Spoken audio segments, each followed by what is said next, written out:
This can be really good or really bad depending on how you look at this, but I'm addicted to change. And I'm wondering if you resonate with this, if you constantly need new places, new people, new versions of self. Something has to constantly change in your life in order for you to feel like you are alive, in order for you to feel like you are fulfilled and happy.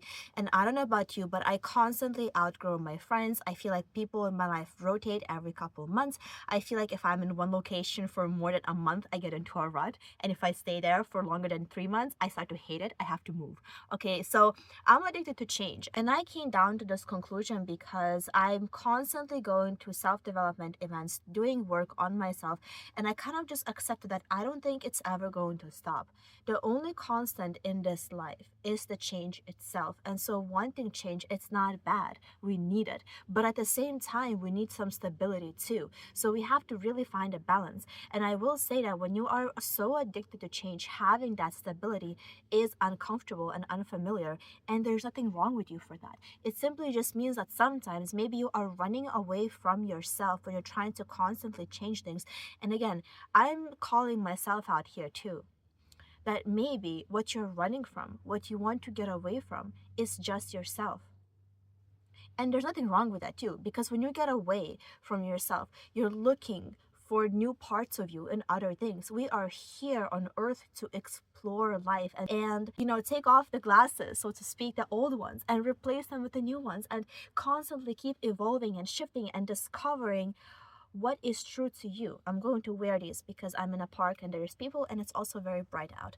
But you are here to experience all of yourself. And how will you know who you are if you never leave the old? So in a way, it's a blessing in disguise. And another thing is, actually, it could just be who you are. Needing constant change could just be how your energy is meant to function.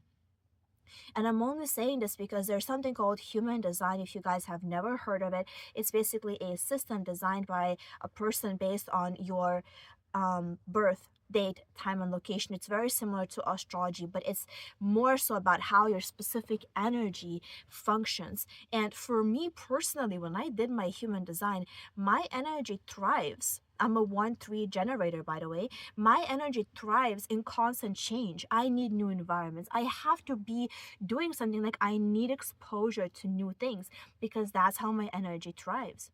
My mom, for example, I did her chart, and for her, it's the opposite.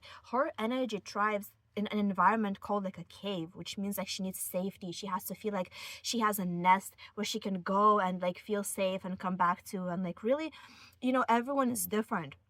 So it's not so much about judging yourself, and maybe you don't judge yourself. Maybe it's not something you're even aware of. But if you are judging yourself and you're watching this, okay, then welcome to the corner where we constantly need change. And you know what? We're not afraid of it. We're not ashamed of it, because it's just how we are. Because sometimes, literally, it's not, the problem is not the problem. The problem is how you're looking at it and the meaning you're giving to it. When I used to live nowhere, by the way, the apartment I have right now is my first ever apartment leased under me. I've always had roommates. I've always had people I was living with. And I used to live in hotels, and I never had a stable living situation. I lived out of suitcases for many years, and I got used to this lifestyle of not needing to have material possessions. I was like, I don't even know where I'm sleeping the next night. And I was so comfortable with that. So now that I have my own place, of course, I'm very grateful. But part of me still feels like every couple months I have to peace out. If I just traveled a month ago and it's been a month, I'm like, where is my next trip? Like, I need to move. I need to go somewhere. And if I don't go anywhere for 3 months, it's a problem. I get into a rut. I start to hate it. I start to feel like I need to move out. Literally, I project it onto the place. There's nothing wrong with the place. I just need to move. My energy thrives on new things, like going to a new country, not having a plan, and just like landing in there and like figuring it out. Like it literally awakens my energy. And it's not just something that's in my head, or it's not a trauma response. Okay, you don't have to think that some things that you constantly need to change or you cannot settle is a trauma response. No, listen, that's just how God made you. It can be a trauma response. I'm not saying you should never settle. I can be very stable and very settled with certain things, right? But when it comes to other things, I'm not. And it's not that it does not have to be bad. That's how God made you. Listen to your energy first, not the standards of society. Because society will tell you all kinds of things, okay? Like, even now when I was living and I didn't notice about myself, it's a realization I'm coming to accept recently, because I've just lived that way before, where I would constantly move, I would constantly have a new living space, and I never felt like I have to change. I never felt like, it was like, it's fine. I was happy with it, and I never kind of understood what it meant to be in one place for too long. When I would live with roommates for longer than 6 months, I started to feel like I would project it onto the roommate. I was like, something's wrong with this apartment. Something's wrong with my roommate. I have to get out of here, okay? And so I would never stay anywhere for longer than 3 to 6 months. I would have to peace out. And yeah, so it's not about feeling like something's wrong with you that you can't settle. Maybe that's just what your energy needs. Because if you think about it, the world is a reflection of us, right? The world is a reflection of who we are. So when we try to look at the world, when we try to run away from something, what are you running away from? You're running away from yourself. So sometimes it can also be that you're not actually needing a place. You're just needing to find more acceptance within yourself and to stop needing to shove away different aspects of you. It goes with everything. I'm never going to stop learning and working on myself. We need it. We need this constant growth, because just like running water, if the water stops running, it turns into a swamp. You don't want to be a swamp. So running water and change and constantly changing and evolving is actually a good thing. It's necessary for your evolution. It's just about being balanced with it, being mindful with it, and being aware and conscious of why you're doing things. And knowing that it's okay. Listen, the way that you are is how God made you. It's literally none of your job to judge yourself. And I'm saying this to myself as much as I'm saying this to you, because however you are, whatever likes or preferences you have, it's none of your job to judge it. And sometimes I really wish people just stopped hating each other. It's a video I wanted to make, and I don't know if I will turn it into a separate video, but I just wish people stopped hating themselves, because everyone is doing their best. Everyone. And I've seen so many cases where people accuse other people for being narcissistic, for being this, for being that, but like, it's not that the person is narcissistic or bad. It's just that person is learning and developing, and for them it's a huge major growth step to stand up for themselves. Like, someone left a comment saying that I was stuck up, and I was like, girl, thank you. Okay, thank you for saying that, because if someone says I look stuck up, to me, that is such a compliment, because of how much people-pleasing patterns I had to shed to even have any remote self-confidence or self-validation or self-approval. So someone saying I'm stuck up, I'm like, oh, thank you, good job me. Good job me. Pat me on the back for all the self-development and self-growth. And so judgments are relative. You really don't have to listen to what anyone else tells you. When it comes to relationships too, I would always think that I outgrow people. I was like, oh, I outgrow my friends, I outgrow everybody. And as a result of this, I would not really have any constant friendships. But I think there's truth to that. Yes, I outgrow people, but also I think it's just that I haven't met my people who will grow alongside me. Because when you meet your soul family, they will grow together with you and they will accept all parts of you. But if you haven't met them, if you're just around people who are not right for you, it's not that something is wrong, that you outgrow people or you can't hold relationships. Maybe you're not ready yet for the relationship that you're actually meant to hold. Because if you held on to every single thing, like, let this sink in, okay? If you held on to every single thing that came your way, if you never changed, you will literally be a swamp. You would be a swamp of a person. You don't want to be a swamp. You want to be a running water. You want to keep changing and growing and evolving. And when you find something that is really meant for you, you will stick to it.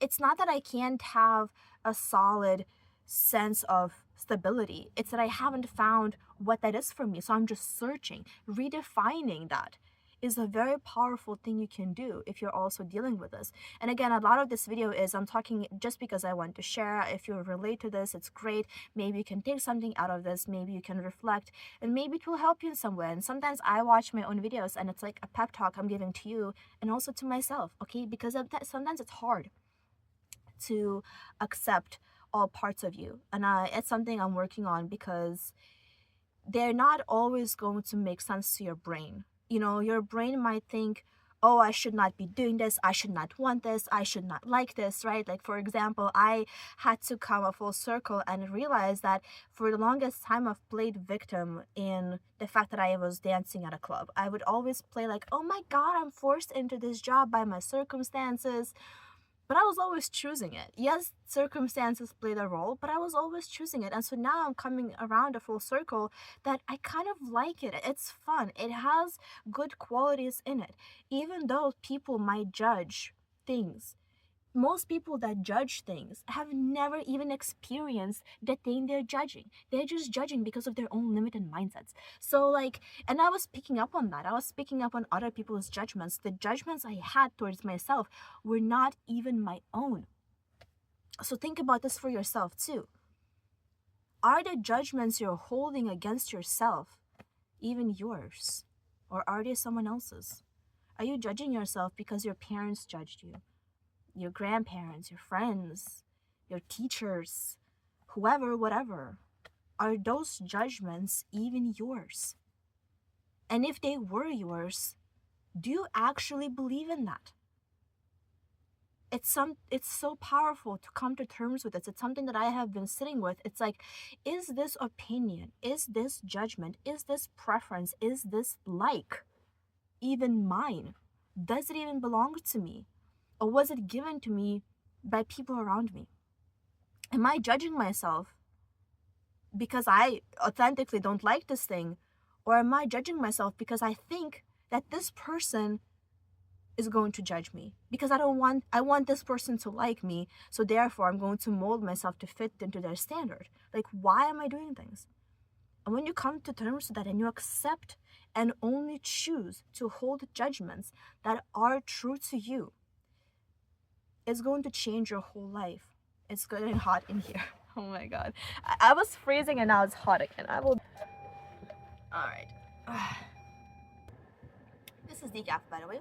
I'm probably going to cut this clip out, but it's still decaf. I started to drink decaf again.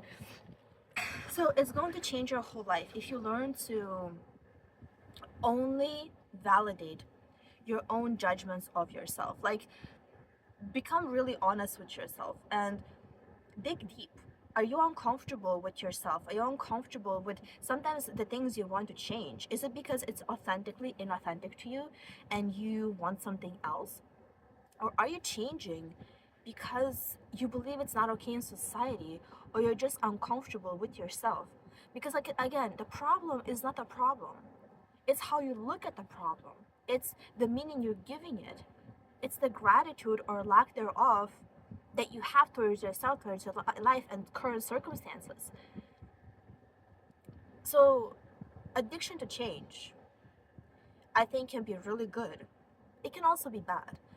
But I don't even like to use words like good or bad, because it's all a matter of you and how you choose to define those things. Like, personally, I think it's just a matter of preference about what do you want for you to experience in your own life. Because again, you are on earth one time. Listen, you have one human in front of you right now on earth, and it's meant for you to experience life through. And if you want to change things, if you want to explore different things, go for it. You're exploring. You're trying different things until you find what fits you. That's the only way. It's like you go to a mall and you try on different shirts and you keep changing. It's not like it's bad. It's not bad that you keep trying on different outfits and changing. You're just looking for your style. You're just looking for what fits you. And when you learn to be comfortable with yourself, when you find something you really love, you stick with it. You don't change it because you love it. It's like, even if you wanted to change it, you would just change it back to the same old thing, you know? For example, hoop earrings. We'll always wear hoop earrings. Like 3 of them broke on me in the last half a year alone, but I'm just gonna always wear hoop earrings because I like big things on my ears. But I'm gonna change it to different ones, but it's still gonna be hoop earrings because that's what I like. Everything in life can be the same way. You can change because you're exploring, and be kind with yourself and be honest with yourself. And that's the most important thing, is that you're honest and you're in your heart. And in my perspective, as long as you are in your heart, you're in the right place. because I think sometimes we also change because we're uncomfortable and we don't want to be in our hearts. Like maybe you're presented with something that's gonna force you to grow, it's gonna force you to evolve, but you don't want to do it. I'm probably going to make a separate video because this is getting so long. And one thing I do want to talk about that I will probably talk about separately is that, you know, life seems to do this thing where every time I'm put into a situation that's already out of alignment, for whatever reason, I'm the catalyst for that thing ending. Friendships, business arrangements, relationships, living situations. It's like when something's not working, God puts me in the middle. God goes like, here, let's put Angeli there. Go exist. And then that thing collapses, crashes and burns. And I could sit here and say, oh my God, I caused a commotion. I caused something to break. But I just caused something to break that was already broken. So it's the same thing with change. If you're addicted to change, maybe it's just because you haven't found what makes you whole yet. Maybe it's just because you're changing is already broken. It's not working. And maybe you just break things really quickly. You just have to constantly keep changing them, like moi over here. Everything just, I wear things so quickly. I've been like this since I was a kid. My mom said like I would go through a pair of shoes every summer or even a couple of pairs of shoes every summer because I would just wear them down really quickly. They break. Then I need new shoes. It's what it is. Maybe you just go through things so fast. Maybe you just grow so fast. And as a result, you grow and you change. I like this analogy the most because I like to think that I just grow so fast that I just need constantly to change because I've just outgrown the old thing. And there's nothing wrong with that because when I find my true self, when you find your true self, when you find your true authentic frequency, you will not change it. Do you know how many years I have had this shirt for? Probably like 3 years now because I like this shirt. It fits me. It's just a basic black shirt, kind of a sweater, but I've had it for 3 years because it fits me, okay? And every other clothing that I buy, that I keep changing, it doesn't fit me. It's the same thing. When you find what fits you, when you find your true self, you will stick to it and just trust that and be in your heart, okay? Thank you so much for watching. I love you, and I'll see you in the next one. I feel like I just want to share because see, when you're trying to think what to say, it all goes to shit. Stop the brain, zap it.